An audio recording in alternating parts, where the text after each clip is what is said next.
and I'm going to take you down a rabbit hole, and we'll see what your opinion of it is. Okay. Yeah. So we're gonna talk about a hypothetical situation, and obviously you know Bob Galvin very well. Very well. And and he and I have spoken about this issue, so I want to get your take on it.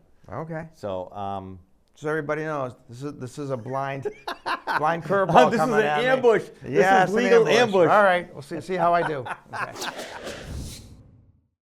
Welcome back to the Just Build Baby Studio. You're listening to the BuildX Podcast, your ultimate guide to creating exceptional homes, innovative living spaces, and staying involved in all aspects of residential building technology. I'm your host, Buzz Artiano, and together we'll explore the strategy, techniques, and insights that transform ordinary houses into extraordinary homes.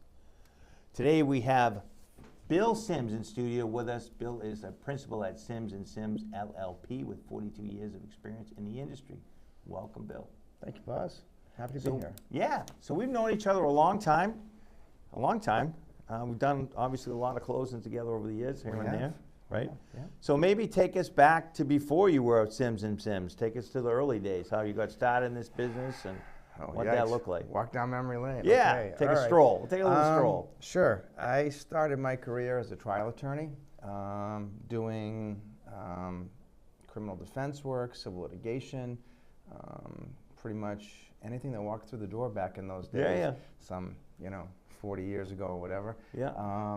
And the last 10, 15 years sort of shifted the practice, or my end of the practice, to the young guys for the trial work, and I've been doing much more of the real estate, commercial, residential, municipal work, zoning, planning, those kind of things, along with some probate and estate work, things that keep me out of the courtroom as to things that drag me back in. And we got a good staff of attorneys and admins which handle the litigation stuff now for the most part. Occasionally I have to jump in, but trying to avoid it as much as possible. Understood. So let's talk about what it looks like to work with Sims Sims. So I don't know you for the first time, and I call you or send in an email or whatever that is, an inquiry. What does that look like? What does that first interaction look like typically?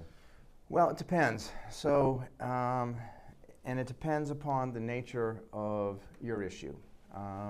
What kind of legal counsel you need. So first you're going to say to me, hey, what's your issue? You're going to do a discovery call. Yeah, we're going to have a good, initial call about what your problem is and just some rough details about it. And then we can decide whether or not it's a case that our firm will accept. And if we do, then which attorney in the firm will be best suited to handle your needs. And so after that call, if it's me, if it's two of the other guys, or one of the two of the other guys, then we'll shift it over there, and there'll be then a personal client interview, either by Zoom or in person. We like in person these days. We can do that. Sure. We got offices in Plymouth and Brockton, so we can pretty much meet anybody anywhere. And that personal interaction is key. I mean, you're sitting across from somebody, like I'm looking at you right now, and I can gauge, your emotions, and I can ask you questions without any lag time. Right. So that's important for us. We love the interpersonal relationship, and especially at the outset, so we can get to know each other. You get to know us as well. It might not be a good fit for you. Right. And so what's the cost for that first meeting? $0. Okay. So that first discovery meeting, so let's back up a little bit. So Sure. First phone call, you say, you know what, I don't deal in left-handed monkey wrenches. Do you refer me to someone that does? Yes. We've got a nice network of attorneys who Okay, have... so if I call you and you can't help me, you're going to refer to me somebody that you know and trust that can possibly help me, and they're going to take the ball and run it. Absolutely, yeah. I mean, we've got attorneys that we've been dealing with for years that have highly specialized practices. Sure. And, one thing we don't do is we don't dabble. That's sort of a firm logo saying, we don't jump into things that we're not excellent at. Right. So, but we have enough people that we refer to, so if you've got a situation that doesn't fit up within our practice, we've got enough people, and we'll give you at least one, sometimes two referrals, and see if that shoe fits with either Sure. Yeah, yeah. The couple. Yeah, and I'm referrals. assuming if they call that specialist and they say, no, I need such and such, then he might refer them to an even more specialized person. Potentially, yes. Yeah, or he or she. But we Yeah. don't refer anybody to anybody that we haven't worked with in the past. and Understood. Trusted advisors and attorneys, so yeah. That's excellent. So we have that first meeting, no charge. We kind of, see if it's a good fit for everybody. So then what happens? Do you then say to me, hey, this is a budget I think it's gonna take to get this done? What does that look like? So it's kind of hard to nail that down, Buzz, because there's, every case is so different. There are cases where it's a strict seller representation on a residential real estate sale, and that's typically a flat fee kind of thing. Yeah, it's pretty straightforward. Yeah. Then there's other matters which become hourly. Some require a retainer, some don't. So at the next meeting, if we both decide we like each other, we want to work together, then we will have the client sign a fee agreement and move on from there. Got it. Okay. So now we're working together, and how often am I hearing from you? Do I have a point of contact? Is it an admin? What does that look like? It's a good question. It depends on the type of matter and the amount of detail required. Initially, if it's a matter which just requires a lot of filings and paperwork, then we do that work, and we always copy the client. We've got a staff of 4 admins right now who are great in constant client communication. And if they need to speak to me directly, never an issue. If I'm not available, leave me a voicemail, shoot me an email, I'll respond right away. But my admins are super skilled. Everybody's got 20 to 30 years experience or more, and they handle client relations super well. Very proud of the communication level with that. So the client is constantly in communication with our office, and then when there's anything of urgency, of course, I'm on the phone and dealing with it. Okay. That's excellent. And that's good for people to know, because I know a lot, I've dealt with a lot of attorneys over the years. I know you have. Bought and sold a lot of stuff. So, on the real estate side, obviously, and commercial and residential. And there are some attorneys that don't operate what you just described, right? It's a vapor, and you're emailing, nothing's happening, and you're wondering what's going on. So Sure. that, I want people to hear that there's someone they can reach out to, and, within a reasonable length of time, they're going to hear from somebody. So that's important. So I'm going to pivot a little bit, and we're going to talk about ADUs. And I think, we talked off camera about if we're going to talk about the zoning law, but I think we should lead into that. So let's talk about what you've seen as far as, first of all, have you had any recent experience with trying to help someone get an ADU permitted where there's been roadblocks? No roadblocks yet, Buzz. There's been some inquiries by a number of clients. As you know, it's brand new. Yeah. I think it went into effect, it was February passed in 2nd. 24, but January of 25, I believe, the law was Yeah, actually February passed. 2nd, it was a Sunday, believe it or not. You know more than I do. Okay. Why you would make something enacted on a Sunday, I have no idea. So. I don't know, but they did. So it's pretty much brand new. Plymouth had passed their own Yeah, ADU in law, as you 24. know. Yeah. But now the state regulations override anything municipal. So and people are starting to make calls and inquiries about it. And as you well know, the regulations were drawn pretty narrowly, so that municipalities can't really overregulate the construction of an ADU on the property. Obviously, the same issues that you deal with every day are the same questions that I would get. But I think probably people are at the point right now where it's just the tip of the iceberg, and how does this all work, and what can I do, and how does it affect my real estate and value, and I mean, there are a host of issues. Yeah, there are. Financing and all this kind of stuff. Yeah, yeah. So.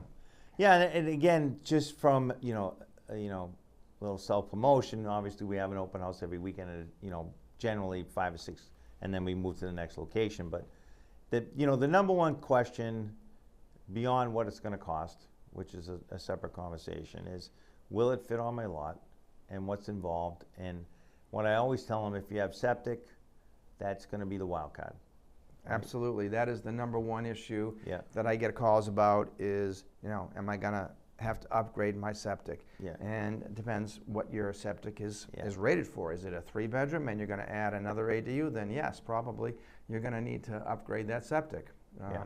And some of them, as you've probably seen, and you're better in a position to speak about that than I am, is it a replacement? Is it a... Yeah, there's a lot of moving parts with a septic. Sure.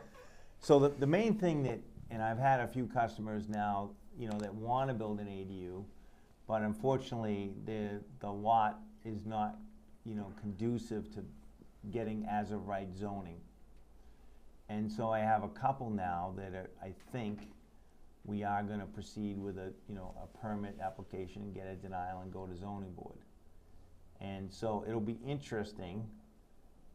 My argument would be it would be shape of the lot is going to be, the 1 out of the 4 or whatever it is, the 4 criteria, right? Yep. Is the shape of the lot is going to, Setbacks. yeah, is to say, we can't say it's 15 feet and we can only make 11. Right. We need 4 feet of relief. And it should be interesting. There's a couple that are kind of in beginnings talks, and I've explained to them that I have no idea if we're going to win or not. There's no, it's nobody I can, it's not like if you said to me and say, I want to do this, and I said, yeah, I've done that 10 times, and I think we have an 80% shot. I haven't done any of these yet for an ADU, so especially a detached ADU. I've certainly done plenty of attached additions that needed, 2 feet here or 4 feet there, but I've never done a detached zoning board of appeal hearing, so it will be interesting for sure. Yeah, and I'm going to just take a wild guess here. I'm going to think that the ZBA in various local municipalities probably haven't seen a lot of those applications yet. Yeah. So your case is probably going to be pretty novel. Just because. Can't wait. Yeah, but I have to think that given the statute and the way it's written, they're going to be. I would expect them to be. I don't know what they're going to be. I would expect them to be fairly receptive. And you're talking about special permit, not variance, so 2 different games. Right. You don't have to show hardship and those kind of things. So I would think that the ZBA would be somewhat conciliatory and listen to the proposition and make the proper decision. But I guess we'll see, huh?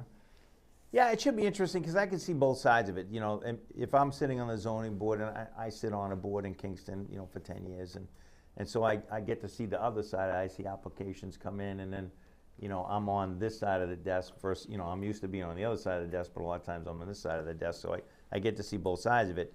And to me, I'm on the zoning board, and I guess my first argument is, well, if you attach it, you can make the zoning sit back, so why are you even here? It's a fair argument too. Right. Yeah. So, we're going to have to work through that, and then, maybe it's a reason for whatever reason it is. We have to have a compelling reason, in my opinion. But let's talk about that. I didn't think of that. You just brought up something interesting because, again, I only know enough about legal to be dangerous, and that's why I never do anything without calling my attorney. I think I know what I'm talking about, so I'm more dangerous than the average person. Well, I think you got a pretty knowledgeable skill set there, Buzz. I think you know pretty much what you're talking about to a point. Okay? Well, yeah. So let's talk about that. So you mentioned something interesting. So you're saying it's a special permit, not a variance. So let's talk about what the difference is.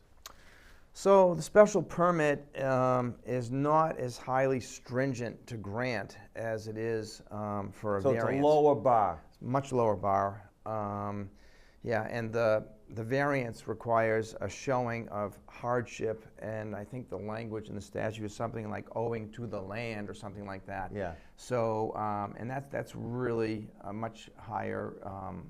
So bar, that's a bigger leap to get to. It's a far bigger leap, and it's a much harder showing.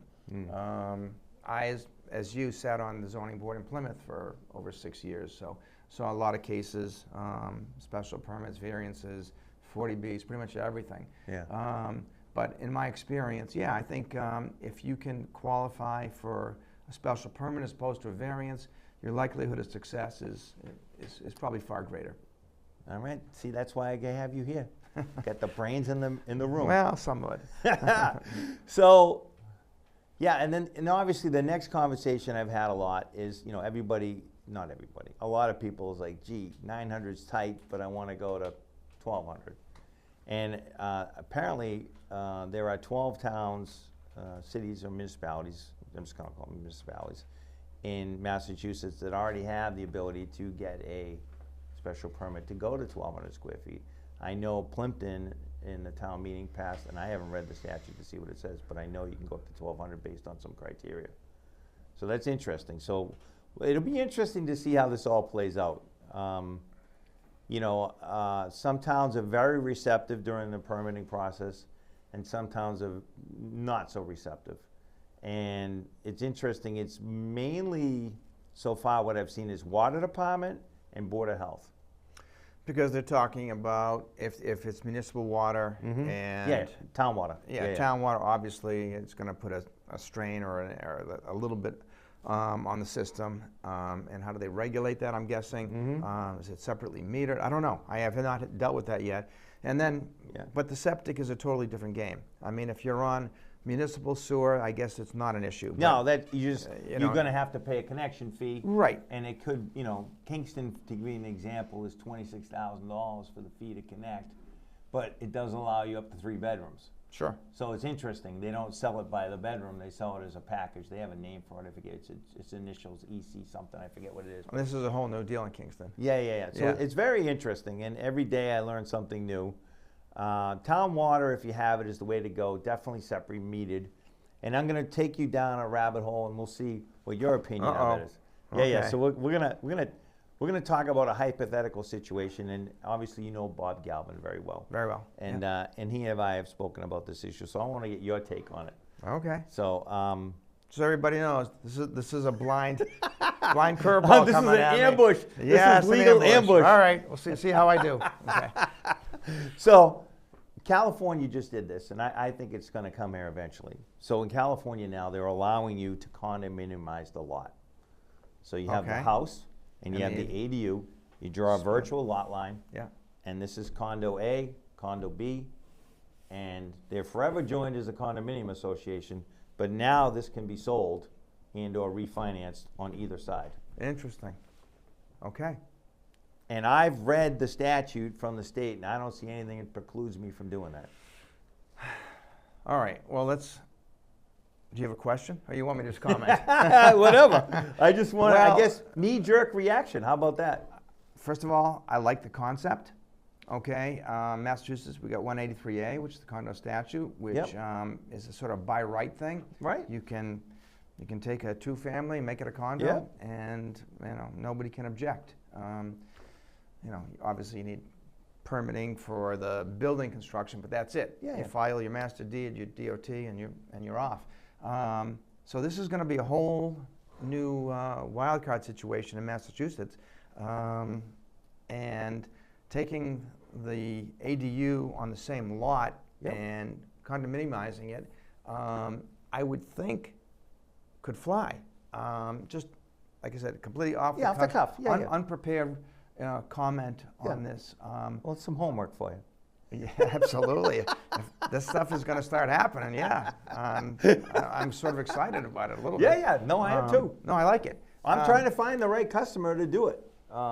So if you're listening, if you want to try one, I'm ready. Yeah, I mean, And we're going to get Bill involved, and he's going to help us. Well, I'll tell you, it'll take a much deeper dive into 183A. Yeah, 100%. To see if that, if the ADU on the same lot actually would qualify as that, but I don't see anything off the top of my head that would say no. What's the difference between drawing a line between a 2-family? It's not. There's not really. I mean, you're talking about, 2 structures, whether it's a side-by-side duplex or, When I deuce, 1 and 2. Yeah, when I built those duplexes down on South Middle Road, they have a garage, 2-car garage with a firewall down the middle of the 2-car garage, and there's a virtual lot line that runs down there. Yeah, and if the engineering comes through and we file the master deed and declaration of trust and condominiumize the 2 structures. I don't see where the objection would come from, but again, this is something I hadn't even considered. But of course, coming from you, I'm not surprised. Okay, you're a creative guy, so I like it. I mean, I like it. I don't. I'm not going to dispense any advice that this is going to fly. No, I understand. Yeah, but we're going to find one. We're going to try it, and then we're going to come back and talk all about it. Absolutely. Especially if we win. Yes, absolutely.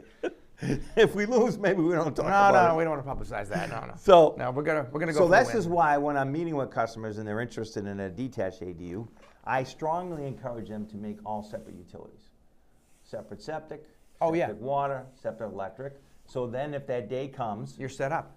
Well, other than being a condominium with that person, you really don't have to share anything, utility-wise. Sure. And that's where the rub always comes in condominiums. Right, we have to replace the septic now. How much do you owe? How much do I owe? Versus I have my own stuff, you have your own stuff. It's much cleaner. Yeah, and I don't. You can comment on this, but let's say that we do have that situation, and you got the large main structure house here with 3, 4, 5 bedrooms, and then the 1-bedroom ADU over here separately metered. Okay, so I guess you're talking about if you're connected to public.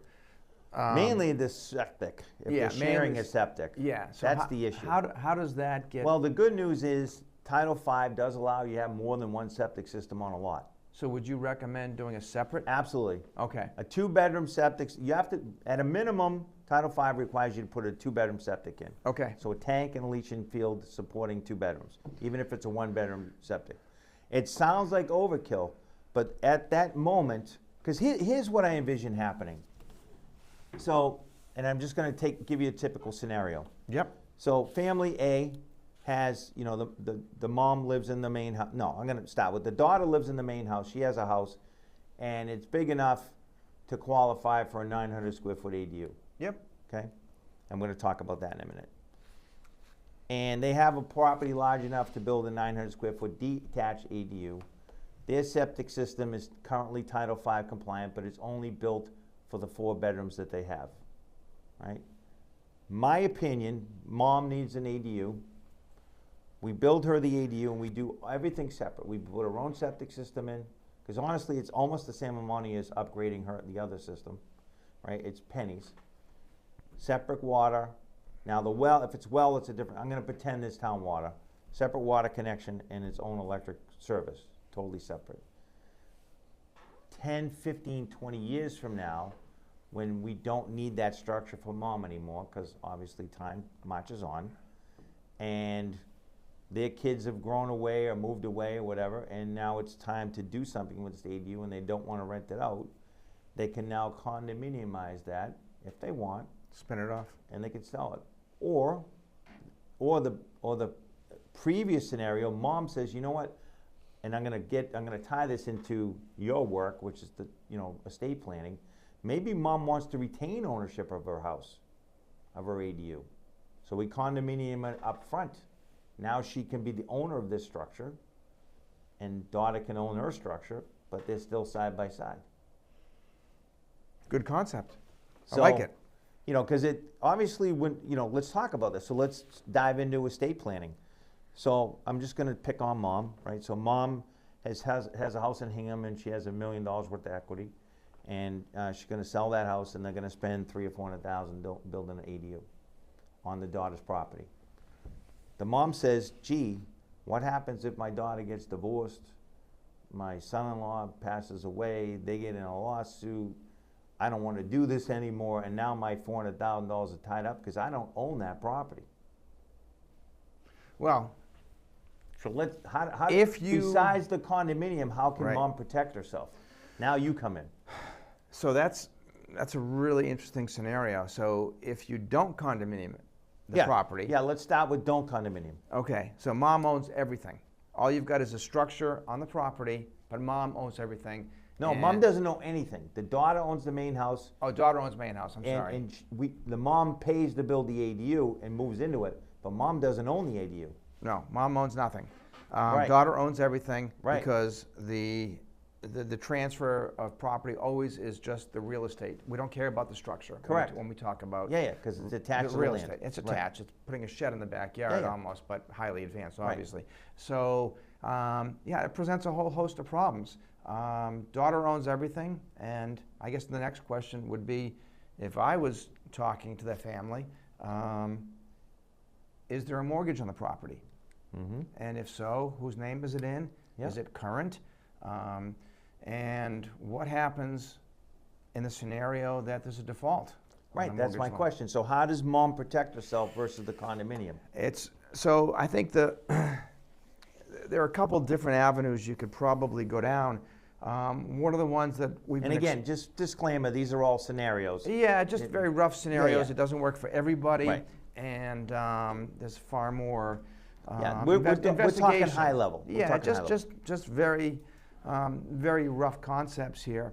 I think the idea of putting the entire property into a trust, making mom some level of beneficial interest in the trust, Okay. so that in the event of sale or default, she's going to get notified. She's going to be part of the transaction. Let's assume for the first scenario that there's no financing involved, okay? That there's no mortgage on the property. All right, Everybody's yeah, paying cash. let's take some real world scenarios. So, Yeah, so daughter owns the house, Yep. mom builds the ADU for cash. We're Yep. and there's no mortgages. And no there's one no has any mortgages at all. Right. But this doesn't stop the daughter from financing it. But 100%. if mom has a beneficial interest, she's going to have to consent. Right, so let's talk Any about, so lender's in gonna that, require that, yeah. scenario, for mom to get some protection, it makes sense to put this in some type of trust. Yep. And then mom becomes a trustee? Well, she can become a trustee, which gives her the ability to make decisions, but more importantly is the beneficial interest in the trust. Okay, Okay, beneficial so the interest, yeah. trust, so basic trust concepts are this, the trustees hold property assets for the benefit of the beneficiaries. Okay. And you can design any percentage of beneficial interest that you want. Okay. Whether you want to make mom a third, 50%. Yeah, so hold that thought. So the daughter's house is worth $1 million, easy math. And the ADU is worth, I'm just going to use $500,000 just for easy math. So at that point, we could, in that beneficial interest, we can allocate, whatever that math is, 33% to the mom and 66% to the daughter. But it doesn't have to be tied to the value. Okay? So we are looking at this property right here, and whatever they decide, because we're talking about the structure being separate. Of course, it has improved the property. Sure. Being there, but we're talking about the actual value of the entire parcel of real estate. Right. So they can say, listen, we want mom to have a controlling interest. We're going to give her 51%. Or we say, the daughter says, you know what, mom is older. She's good with this. She's aging, and we still want mom to have a vote here, and we want to protect her. So we'll give her 33%. Whatever. So she's protected. Right, that's my point. So yeah, with any without level, without the condominium scenario, the first step is to do some type of beneficial trust. Yeah, and you probably want to look at the revocable as opposed to the irrevocable, which is very difficult to change. So the revocable trust, and I don't want to get too deep into this. Yeah. It just means you can change it at any point in time, but you're still going to always require the assent of the beneficiaries all of the the trust. beneficiaries, Yeah, yeah. whoever they are. Husband, daughter, mom, kids, whatever it is, in varying percentages, whatever you guys decide to establish, yeah, you're going to need that consent in order to make any changes to the ownership and beneficial interest. So, Okay. yeah, if you're going to mortgage it, yes. Anything you're going to do to improve it, we're going to require that. Yeah. Right. So under your capacity, you would get involved early in this decision. I know I've referred a couple clients to you, so you're working with them now behind the scenes while I'm working on permits and other things. You're working on what that structure looks like for the family. Correct. And so that's you're having a series of discussions with them and saying, here's the pros, here's the cons, which way do you want to go? right. And a lot of it is outside the realm of my expertise as the attorney. A lot of it is the family issues. Oh, yeah. Well, I tell everybody in this ADU discussion, it's now 50% family issues, 25% what we're going to build, and 25% permits. Right. I mean, I can make anything work. Yeah. But you, as my client, the family, have to make some hard decisions, or maybe they're not so hard, as to how you want to structure this. So in one particular scenario, for example, in one of your referrals, there's a minimal mortgage on the subject property. Mom and dad still live there, and as I recall, they're going to require some cash out to build the ADU, so we're going to have to take a mortgage out on the property. So now there are a million different discussions we can Sure. have. Does mom and dad stay as a guarantor or primarily liable on the mortgage note? Yeah. Mom and dad have spent their lives spending down all their debt. Right. They got almost nothing left. Yeah. Okay, so do they want to jump on the hook now? Yeah. Do they want to go Or on are the we hook? going to say, no, you Yeah. kids do it, just Right. give us this ADU? But then again, do we trust the kids? Right. Like, to make sure they're going to borrow a lot of money. Yeah. Okay, the house has a ton of equity. Yep. And they're going to borrow enough to rehab the house, plus build the ADU. Right. And then we get concerns with, okay, what happens if Yeah. the kids don't make Right, the payments or on time? God And forbid default, one of them God gets forbid. sick. Yeah. Mom's at risk. Mom and dad are at risk. Yeah. So how do we protect, in that scenario, how do you protect that client? That's a really good question. So if the house is in a trust, they still have equity to some extent. It depends on how you structure the actual title.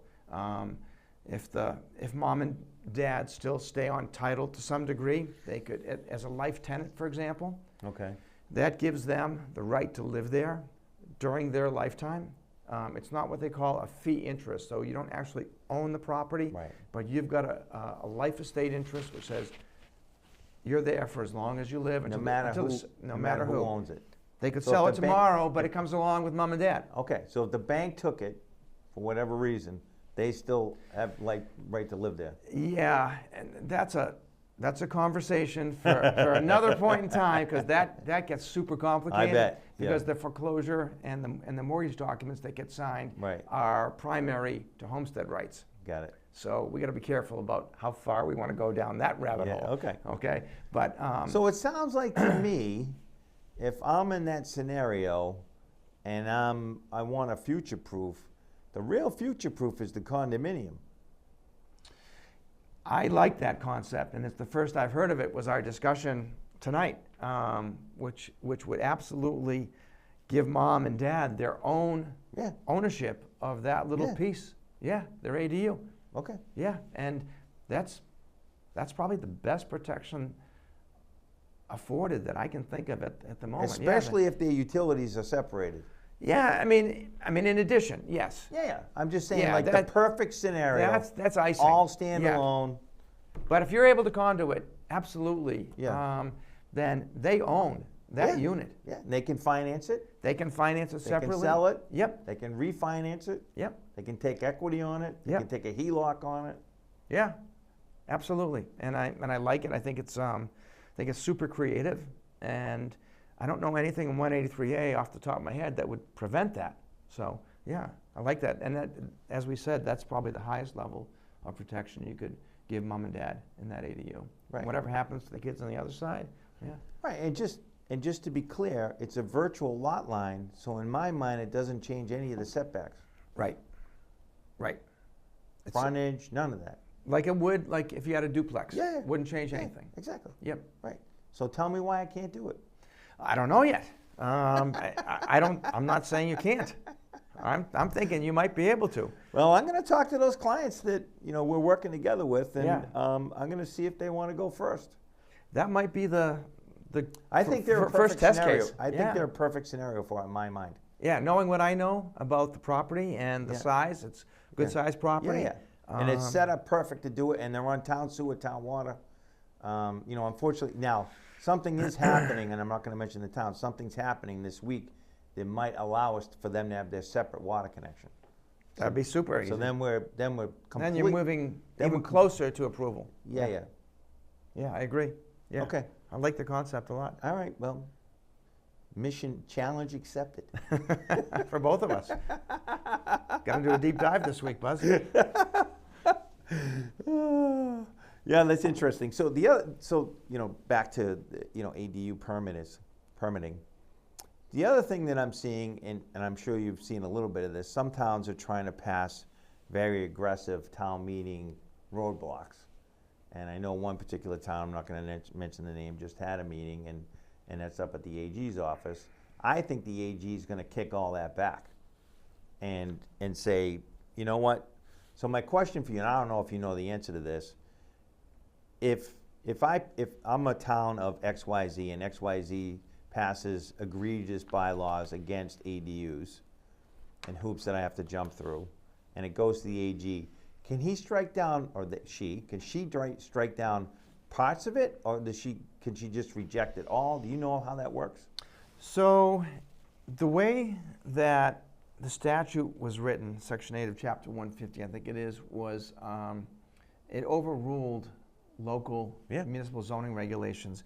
And part of it was that the municipalities can't require special permits or discretionary zoning approval to make it more challenging in XYZ town versus the rest of the state. Yep. So if they try to do that, it'll probably go to the AG's office. Obviously, I'm not in the prediction business, but yeah, I would think that they're going to say this conflicts with the state law, which supersedes, your local municipal law as it relates to Chapter 150. Right. So that could clearly be an issue. I'd be interested to see how that happens. Yeah, there's a couple I know of locally that are on their way there, and my prediction is I think the AG is going to just say no thanks and kick it back. Yeah. So I haven't been able to. I don't know the answer to this, even though I've been in town meeting many times. But if it doesn't pass the AG and it gets flunked by the AG, does it then default to the zoning that's already in place? Correct.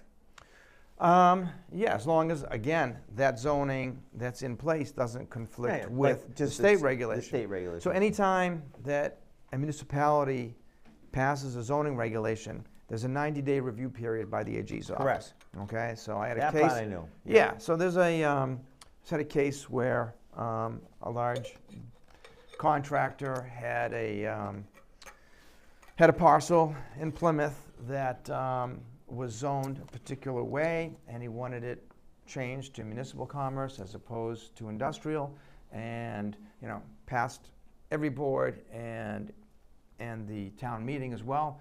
But we had to wait the 90 days for the AG to make sure there wasn't like spot zoning, those kind of things. Yeah. And did it go through? It did. Okay. Yep, it's done. Yeah, because it favored everybody. There was no issues with it. Everybody would much rather have mixed commerce there than industrial. Yeah, a big box, right. Yeah. So That's good. It's nice to put a win in the column. oh yeah, and I think it's a win-win for everybody. Yeah. For the residents of the town, the ownership of the land, so, and whoever's going to come in and build or use that for mixed commerce, yes, it's going to be good for everybody. So let's talk about some more scenarios. So that was the daughter and the mom. So what's the flip side of that? I guess it doesn't matter. So daughter's house is too small. Mom owns a big house, somewhere, the family home. And the daughter's going to sell her house, build an ADU in the backyard for mom, and then the daughter's going to buy the house, or maybe there's no mortgage. So that same thing, that we still have to do that beneficial trust. That's the first layer of protection beyond the condominium. Yeah, I mean, and again, Are there any other mechanisms besides a beneficial trust that make sense? it's kind of challenging to think of anything that would do that, but unless they both were on title together, I mean, that's, you don't have to put it into a trust. You can put daughter and mom together. Okay, I just had one client that did that. Yeah, and you could structure the tenancy. So everybody's an owner at that point. Yeah, and you can make it either joint tenants or what's called tenants in common. Joint tenants means that if one person passes, the interest of that person goes to the survivor. Automatically. Automatically, without the need of probate or anything. Tenants in common, somebody dies, their interest becomes subject to probate and goes to their heirs and estate. If they have a will, passes on, but then the other person has their 50% interest in the property. So that's a discussion you got to have with the two people and make a decision. How do you want this deed structured? But it doesn't have to And be. especially it gets, so in that scenario, there was only one sibling, where it gets more complicated when there's multiple siblings. Absolutely. Yeah. Right, so one could argue that daughter in the first scenario and mom puts $400,000 or $500,000 into an ADU, the daughter now has increased the value of her property by $400,000 or $500,000 Sure. an ADU, and part of the inheritance has now been absorbed into that property, or all of it, and now there's two other siblings Hanging out there looking that for. say, where's my cut of the pie? Right. Right. So how do we work on that? Well, if it's joint tenants, they lose out. The siblings lose out. If it's tenants in common and mom wants to leave her 1/2 interest in the property to the other siblings Yeah. in a will, certainly they can. But that would, but let's play that out. So now that happens, unfortunately, mom passes away. And I don't mean to be doom and gloom here, but. No, but it's life. It is what it is, right? Yeah. So mom passes away, and now daughter, what is it called, tenants in common? Tenants in common. So it's tenants in common, and now the daughter has to find money to pay, either sell the whole property or pay off a portion of it, right? Well, not necessarily. Okay, so let's just play out that scenario just a little bit here. So, So mom passes away. And there's 25%. And they own the property as tenants in common. Yeah. So what happens at that point? Mom's estate has to be probated, okay? Because her share doesn't pass to anybody. Yeah. So we got to go through probate court, and let's hope that mom had a will. And if mom had a will, she can exclude her other children. Ah. Okay? You can't cut your spouse out 100%, Yeah. but you don't have to give everything to the kids equally. So Okay. the mom could leave her 50% to the other siblings. So now you've got a scenario where you've got the surviving daughter who owns her 1/2 interest in the property, Yeah. and you've got the 2 or 3 other kids who now share with her. So they're protected. Okay, mom left it to the 3 kids, Yeah. intentionally cut out the daughter because she already owns half. So. Right, but how did they get any money? Well, they're going to have to get together and have a meeting. Well, that's my point. So that's where it gets ugly. So now the daughter says, gee, I don't want to sell my house, and I don't want to go mortgage another $500,000 to pay you off. So what happens in that scenario? Well, so now you're talking about, okay, so we're back to the entire parcel, okay? The ADU sits on it, the entire parcel, and that's, and so there are some other complicating factors which we don't have to get too deep in, but let's say that mom, in addition to the house, had substantial assets. Yeah, had money. That's a different discussion. Right. I'm just saying And that maybe the only asset is the ADU in my first scenario. Okay, so the only asset is the real estate, Yeah. and sits upon it is the ADU, and That mom paid for. which mom paid for, and the kids want their cash out of the deal. They say, yeah, where's my 1/3 of that ADU? So I guess it all depends on the financial picture of all the participants. Okay, if the daughter herself is in a position to finance the property, then she gets a deed from the kids, transferring their share of the property to her. And pays them off. Goes and gets a mortgage, HELOC, whatever, pays them off, and they're done. And daughter owns the whole thing now. Yeah. But that doesn't happen every day. No, that's why I'm saying. So the point of this whole discussion is, and I say this to every one of my clients, you need a team in this to build this ADU. You need an attorney that understands trust, beneficial trust, and all the things around it. Maybe some zoning, maybe some other stuff.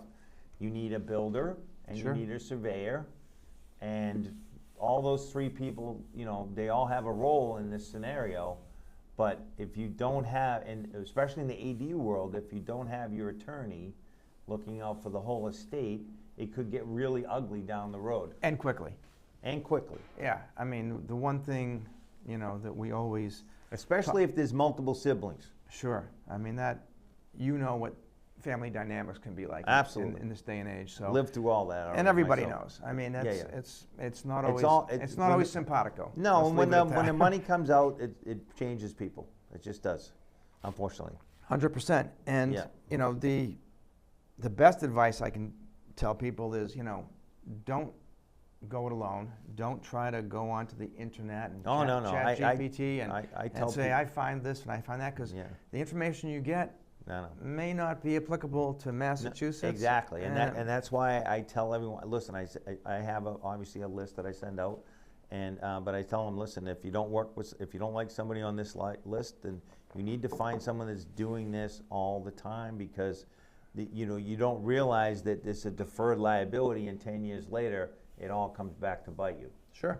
Yeah, Now- no, that's absolutely great Yeah. advice, and to dispense it early on in the situation is the most important. I tell them it's the first thing, and then the first thing we talk about is, will it fit, right? Well, Yep. first we talk about what's the potential cost of this thing, Yep. assuming we have the budget for that, and then we decide if it's going to fit and what are the roadblocks, Sure. wetlands, septic, water, zoning, setback, da.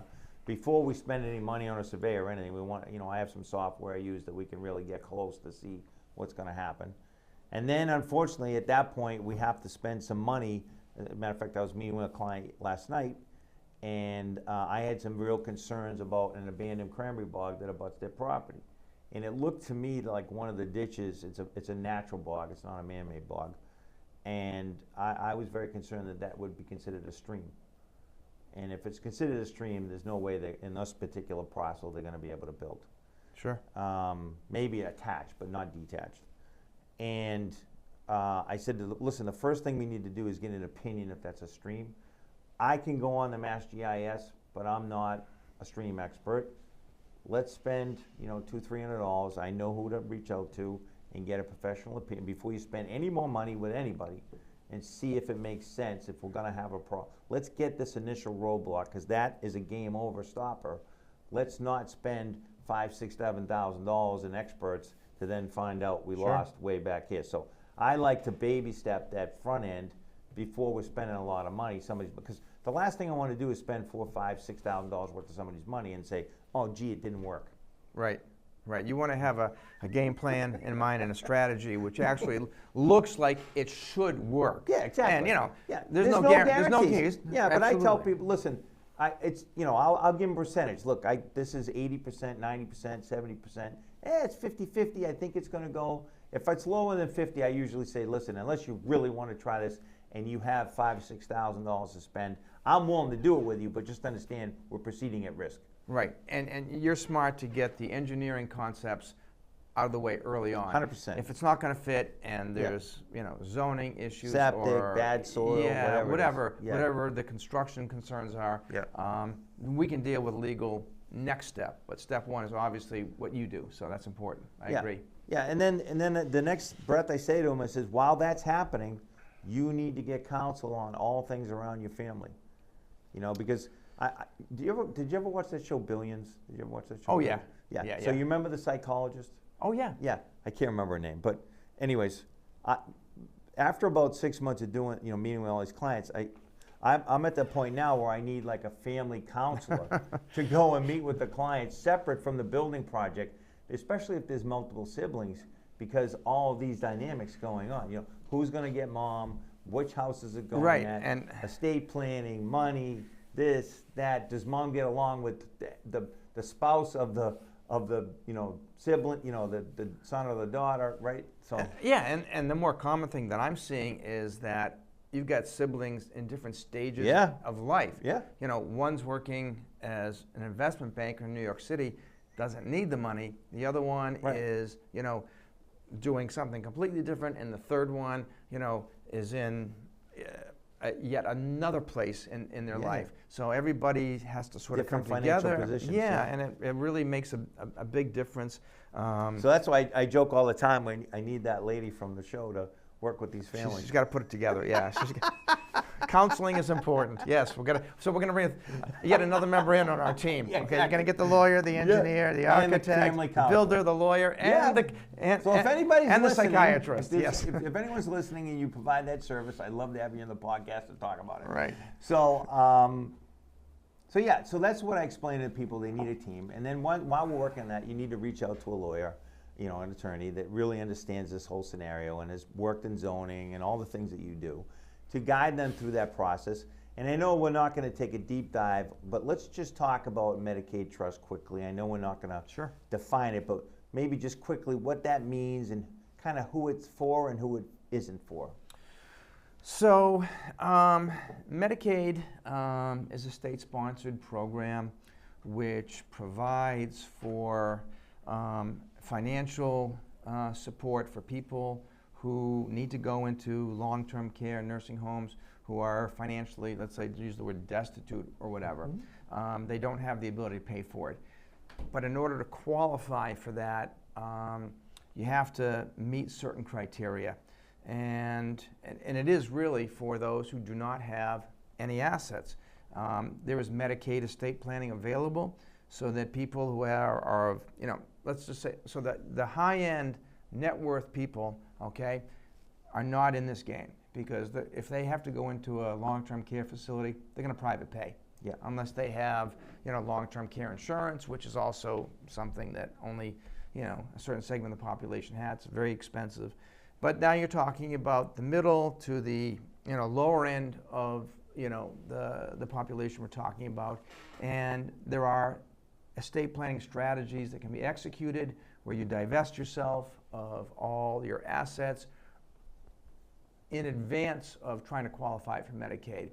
Medicaid has what they call a 5-year look-back period on anything you transfer. So you can't on day 20, give everything to your kids, and then first of the month go and apply for Medicaid at a nursing home, because they'll look back and say, well, you just gave away $350,000. Right. No, it's not going to work. You have to spend that down first. Right. So those things don't work. So there are Medicaid trusts that are available, and we've got associate counsel that draft those things for certain people. Right, so if that becomes part of the conversation, you'll bring in another expert to handle that. They change those regulations every day. Understood. And so if you are not doing this as your specialty, then you're doing a disservice. Right, so if during your discovery it makes sense, you're going to bring in that expert to work as part of your team. Oh, absolutely, yeah, Okay. early on too. As soon as we have that initial interview and we're looking at the financial picture, then I decide, okay, you're a potential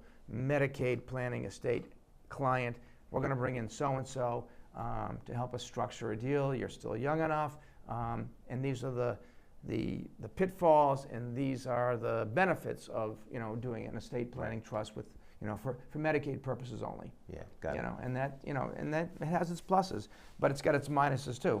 Talking about irrevocable trusts and those kind of things. Yeah, no, like anything, right? You wish you had a crystal ball and you know how it was all going to play out, but you can only do what you can do. Right, but you can do a pretty quick analysis understood. on the financial picture and decide either yay, nay, or maybe.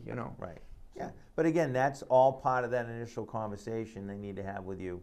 So for people listening, if they're thinking about an ADU, and I've referred them to you, that initial consult, if you will, that's free of charge, and then you'll say, okay, I can help you, and here's what it's going to take, and here's how it's going to go, and at that point you can give them a rough budgetary guidance of what that's going to cost. Yeah, I mean we can talk I'm about. not talking to the penny, but you can No, say but range. we can certainly give a range based upon their needs, Sure. and based upon And what what the deal looks your like. proposal is, and what work, whether we have zoning and permitting work involved, whether we need to bring in the Medicaid estate planning specialist, a bunch of variables. But we can certainly prepare a budget. But so you're the front guy, you're the one-stop shop. I'm the you guy. handle all the back end. You're right. Yeah, that's good. The people need to know that, because the last thing you want to do is think, it's funny, I hear this story all the time. People come to the open house and they're like, will you do the foundation? I'm like, well, yeah, of course I'm going to do the foundation. No, and they'll say to me, well, I talked to another builder and he's like, oh, you got to find someone to do the foundation, or you have to find someone to pull the building permit, or you have to find somebody to do the septic. I don't do that. And I'm like, what are they talking about? Right. Yeah. You're the one-stop shop when it comes to the construction. Yeah, but I mean, they literally are I thought they were kidding around the first time it happened. People are, this is novel. This is uncharted territory for a lot of people, but I would imagine you have that initial meeting and then you dispense with a lot of the concerns and say, no, it starts and ends here when it comes to the construction. Yeah, I tell them I'm going to handle the whole thing other than the Right. legal side. I'm going to give you an expert to work with, Yep. all right, a list. And I'm going to give you a list of mortgage companies that I know will, help you financing. Sure. And you need to find out who those people are that you want to work with, and then I'm going to handle everything else. We're going to find a surveyor that we want to work with, and then I'm going to be the quarterback of the surveyor and all things building, and then you're going to have to be your own quarterback with your lawyer and, whatever that looks like. So do you typically start with, when you get a new client, you start with getting an engineered survey of the property? Yeah, so the first thing that I do is we have a Zoom meeting, and I open up this software that I use. It's called Can I Build? And I'm able to show them in real time that there's a feasibility that it's going to fit. Which gives them a rough proximity. You can either say no chance or Right. yes, good likelihood, or we got a couple issues. Yeah, exactly. So we're going to narrow that down. And then from that meeting and a lot of discussion about what they want to build, what it looks like, I can give them a decent working range of a budget to say, listen, it's going to cost between X and Y. Does it make sense for you financially? Sure. Yes or no? Right? And sometimes it's no, we just can't afford that. Okay, I understand. And then usually it's like, well, how can we save money? And we'll talk about that. And it gets to the point where it doesn't make any sense anymore sometimes. And we just say, you know what, I'm sorry, that's not a good fit. We're just going to close the file. And, and I send them all the information that we've already done so they have it, so that later on, if they are able to move forward, at least they're not starting from ground zero. Sure. And that's a free meeting. And then from there, I take that information and I'll reach out to multiple surveyors and say, this is what we're doing. I need to know what this is going to cost, and we'll get a proposal from them. I'll get it back to the client, and then we'll meet again by Zoom or in person, most likely in person. And then we'll start that process if it makes sense, and then we go with the process. So Makes sense, yeah. We want to make sure there's a high likelihood that it's going to fit. And if it's a town I haven't worked in yet, I'm going to call and reach out to the building commissioner, the zoning officer, wherever it is. I'm going to have a discussion and find out what, if there's any peculiar rules. I'm going to call the water department, the sewer department. I have one coming up in Norwell shortly, and in that particular town, the very first thing you have to do is get a water service before you can apply for a building permit. Sure. You can't do anything. Right. So I said to the client, listen, we need to get a water service connection. And I said to him, I gave him this condominium scenario, and I think it makes a lot of sense for these people. And I said, so I said, listen, it's gonna fit. We've already proven it. We're working with Morse Engineering on that one. And we've already proven the septic is gonna work and all that, but you need to spend $7,000 on a water connection fee, which, you're gonna use regardless. Sure. And we need that first. So that was step one. So we're actually waiting for that to be issued. It should be any day now, and then we can go file for our building permit. So it's interesting. So, like you, every deal is different, and it just takes time to navigate, and that's the major, I think that's one of the things that we do better than a lot of other ADU builders, is we help you up front, no charge, to make sure it's a good fit. Yeah, it makes sense. I mean, you don't want to spend your time and their I don't money on something that's not going to fly. Yeah, I don't want to spend their money. Sure. That would, I would feel bad about that. Yeah. We spent $5,000-6,000 on somebody's hard-earned money, and it's not going anywhere, and I shouldn't have known better that it's not going anywhere. Right. And every now and then I still get blindsided. Well, right? yeah. But it should be the exception, not the rule. Sure. And so I'm very cautious in the beginning, and I let them know, listen, I'm excited to do it, I want to do it, but I want to make sure it's gonna go. And then if we get in a fight, I'm gonna keep going. That that one town, it was 5 months for a permit, and that the owners would call me up every 2 weeks, and the wife would be crying, and we're not gonna get it. I said, we're gonna get it. I know we're gonna get it. Just hang in there, and we did. So you needed something from Everything. It was everything. It was a Okay. dogfight. All right. It was a dogfight. All right. But I kept telling them, listen, I'm not going to quit. I'm not going to give up. Yeah. We're going to try this scenario, but that doesn't work. I'm going to pivot to this scenario. If that doesn't work, we're going to pivot to this scenario. And I had to use like 4 different moves to get it. And but every time you change scenarios, you got to start over with some permits. And Sure. it was interesting. So, and anything, I think a lot of it is, you just have to be persistent and make up your mind you're not going to quit. And when you hear no, for me, I have to hear 5 no's before I even think it's real. So, Right. We have a rule in the company, until you hear 13 no's, it's probably still a maybe. I like it. You're fighters. Good. Yeah, you have to be. You got to be. You know, yeah, you're gonna- yeah. Don't roll over. Yeah, and then honestly, sometimes, there's other times you go in and you pull that permit. I'll give a shout out to Freetown. I mean, I had the permit in 2 weeks. Wow. Once Board of Health was done, and they were fast too. It was 2 weeks for them and 2 weeks for the permit. And shout out to Freetown, that permit was $410, Save clients some money there too. There you go. right? The Yeah. same permit in Kingston is $3,000. I guess the state can't regulate those No. things, so you're gonna have to deal with it with each town. So, yeah. All right, so now we're going. Anything else, lawyerly, you want to talk about? We covered a lot in a, We did. in a lot. In a short period of time here, or maybe longer than I anticipated, but all good. I enjoyed this very much. All right, so we're going to the lightning round. Okay. The This light- is it. Another one. Another blind side. All right, Buzz, let's go. So AI, how are you seeing AI creep into your world? Careful is my word to my brethren in the legal field. AI is helpful, but if you're going to use it, do your homework, research everything that you pull off of AI. Some guys have gotten into some trouble I without bet. doing that. So yeah, but it's out there. It's out there in every facet of every profession and industry, and I think it's getting better and better. The information you're pulling off of AI is getting more detailed, more specific, more accurate, and more helpful. But again, just be careful.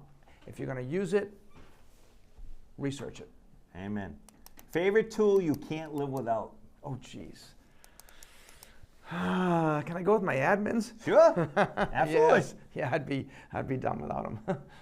All right. Industry trends you are noticing? Wow, so many. We could go back to pre-COVID when we do a simple residential real estate closing, and you and I would sit across the table from each other, and the buyers, sellers, and realtors would all be there. Doesn't happen very often anymore. So now it's the seller goes and meets with their attorney, sign the deed, limited power of attorney. Buyer goes and meets with bank counsel and/or their counsel and signs the docs overnight, email, and record. So no more, or very rare, do we have the realtors fascinating. bringing the bottle of champagne. Yeah, yeah, Congratulations, yeah. here are the keys. I know, it's kind of anticlimactic. Yeah. It really is.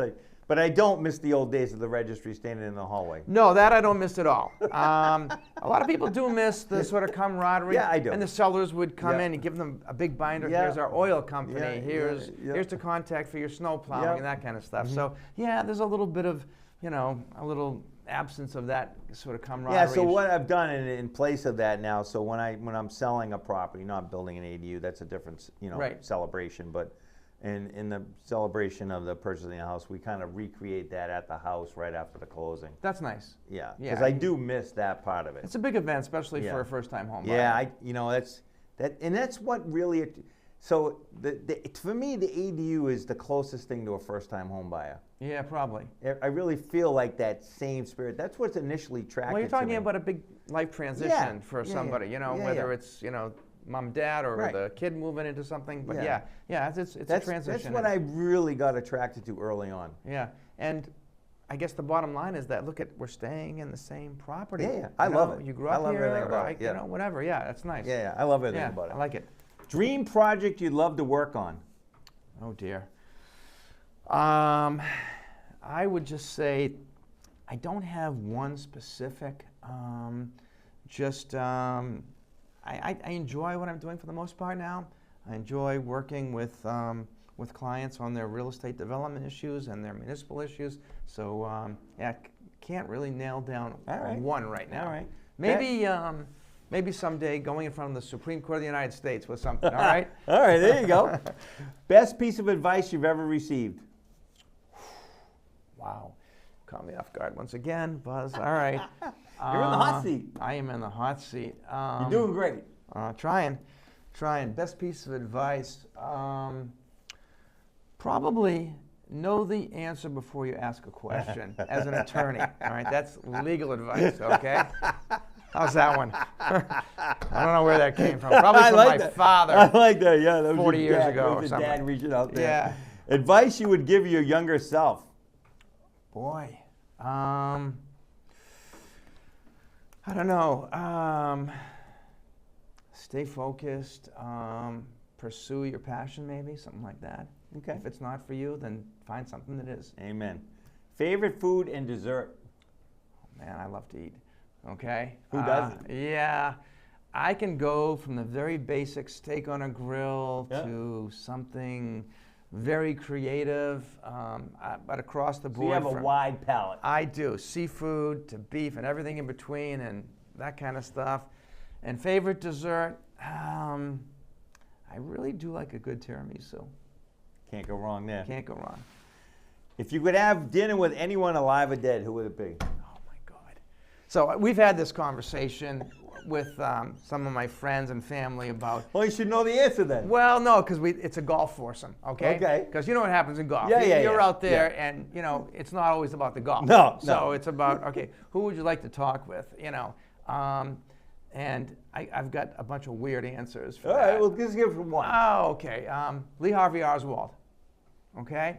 That's interesting. I'd like to know. Yeah. You know, you didn't have a chance to tell your story. Okay. Right. Jack Ruby got to you too soon. Yeah, so, exactly. That's a good one. And That's then a good one. Some great, you know, obviously some great politicians and you know athletic heroes that I've had in my life. I could throw a million names at you, but Yeah. I like that one. That's a good one. because I've read so many of those Kennedy books. Yeah, you know, yeah. Yeah, we'll never figure that out. Yeah. If you had 10 million, this last one, if you had $10 million to donate, how would you donate it? I'd spread it. What's the spread? Not dollar amount, but what's the, where does it go? So many good charities out there. Give me the top three. Oh my God. Red Cross is on the list.